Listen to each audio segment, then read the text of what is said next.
From childhood, I have always been captivated by the stories and pictures of trekking in the mountains, be it the stories of Ray or Herj. Later, when I grew up, my friends used to share their photographs of trekking with me. Traveling to the mountains and spending time in nature always gave me curiosity. As living in the city, I never got the chance to do it. Yes, I've traveled to the mountains, but not had experience of trekking, going only to the nature, into the wild.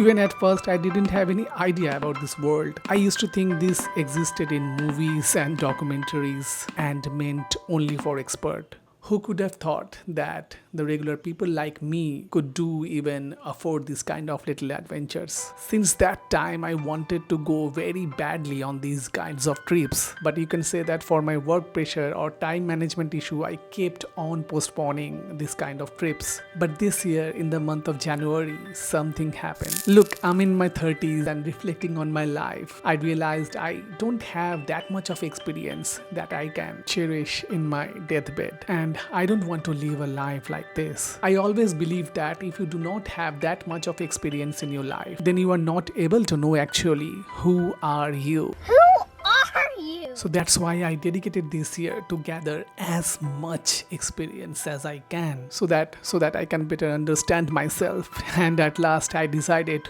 to go on a trek. But there was one problem. To go on a trip like this, you at least need to have some level of fitness. And I was overweight. So I decided to run every day. I ran in the plains, I ran in the mountains. My leg badly hurt, took rest for a few days, but then again started running. I was desperate to make this trip possible, and I didn't stop until one day came when I felt I didn't only lose weight but also was feeling fit for going on a trekking trip. So I started this trip with two of my friends. As it would be my first trekking experience, I gave myself some rules to follow so that I could make most out of this trek, and I noted it down in my phone's notepad. Wait, I'm literally reading that for you. Avoiding engaging in unfamiliar activities like exploring new areas or discovering new trekking paths. Stay with the group. If you are unsure about something, seek guidance from your guide. Trekking and enjoying the moment is the first priority, not video or photography. And finally, stay in the present moment. From the very first day, I thoroughly enjoyed the journey. And I don't know after how many days I found myself in the middle of the nature. No sounds of any vehicles, fresh air and clear sky. All together started to give me a new experience that I never experienced before. Yes, there were always challenges for a first-time trekker like me. For instance, walking continuously for 7 to 8 hours was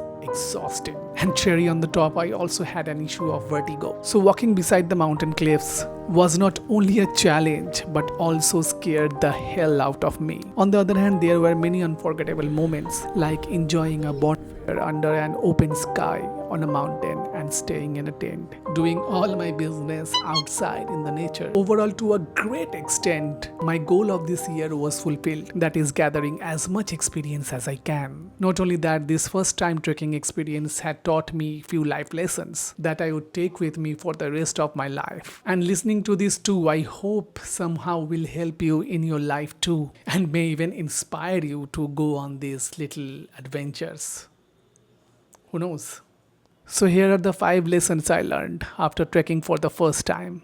You can't quit halfway through. There were many times when I thought, why did I sign up for this? Especially when I used to get really tired. But then I realized there was no going back. It's almost like the burning the boat theory, which says if you're going to take the island, you have to burn the boats that took you to the island, destroying all the possible way of going backwards. Here, if I quit, I'd have to walk all the way back alone, which was kind of impossible. So the only possible solution was sticking to the one goal of reaching the destination. It taught me in life, you can't turn back halfway. You need to push forward to achieve your goals as if your life is depending on it. Number 2.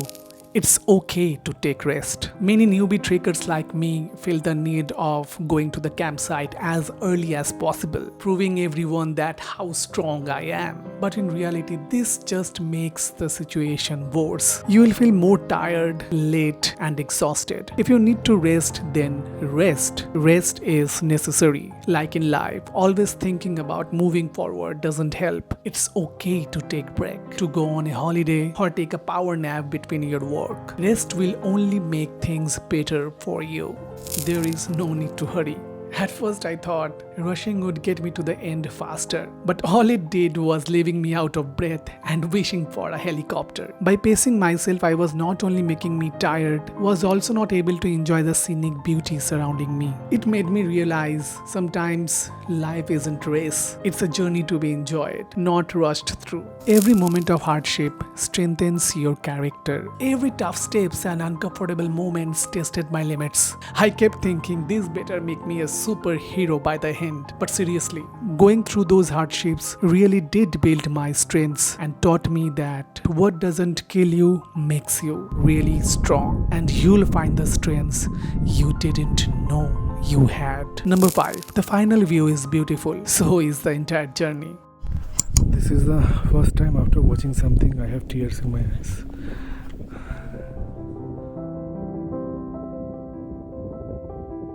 Reaching to that beautiful view at the end was amazing. But I also learned and appreciate the power of the entire trek. Every step, even the hard ones, was part of an unforgettable experience. Even the moments I thought I might die added to the beauty of the journey. Much like life, the end goal is wonderful, but the real beauty is in every step, every struggle, and every laugh along the way. So that's it. I hope you liked this video. If you think this video is worth shareable and may help someone, then share it with at least one of your friends. Thank you for watching.